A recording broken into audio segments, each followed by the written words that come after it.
চলতি বছর পবিত্র হজ পালনে সৌদি আরবে গিয়ে ৩৬ জন বাংলাদেশির মৃত্যু হয়েছে। সর্বশেষ ১৯ জুন মৃত্যুবরণ করেছেন গাজীপুরের মোহাম্মদ আফজাল হোসাইন। মৃতদের মধ্যে ২৭ জনই পুরুষ ও ৯ জন নারী। এর মধ্যে ২৩ জন মারা গেছেন মক্কায়, ১১ জন মদিনায়, আর ১ জন আরাফায় এবং অন্যজন জেদ্দায়।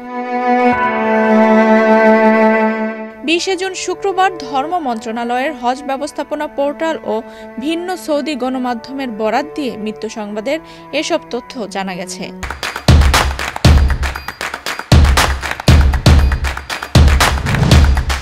জানা গেছে, সৌদি সরকারি হাসপাতালে চিকিৎসাপ্রাপ্ত মোট হজযাত্রীর সংখ্যা ২৭০ জন এবং সৌদি সরকারি হাসপাতালে বর্তমানে ভর্তিকৃত হজযাত্রীর সংখ্যা ২৫ জন। হজ পোর্টাল সূত্রে আরও জানা যায়, এবছর হজে গিয়ে গত ২৯ এপ্রিল প্রথম মারা যান রাজবাড়ীর পাংশার মোহাম্মদ খলিলুর রহমান। এরপর একে একে মারা যান বাকি হাজিরা। সৌদি আরবের আইন অনুযায়ী কোনো ব্যক্তি হজ করতে গিয়ে যদি মৃত্যুবরণ করেন তাহলে তার মরদেহ সৌদি আরবেই দাফন করা হয়। মৃতদেহ তার নিজ দেশে ফেরত পাঠানো হয় না। এমনকি পরিবার পরিজনেরও কোনো আপত্তিও গ্রাহ্য করা হয় না। এবছর হজ অনুষ্ঠিত হয়েছে ৫ জুন।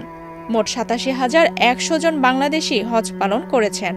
তাদের মধ্যে সরকারি ব্যবস্থাপনায় ৫,২০০ জন এবং বেসরকারি সংস্থার মাধ্যমে ৮১,৯০০ জন সৌদি আরবে যান। নিউজ ডেস্ক, বাংলাদেশ প্রতিদিন।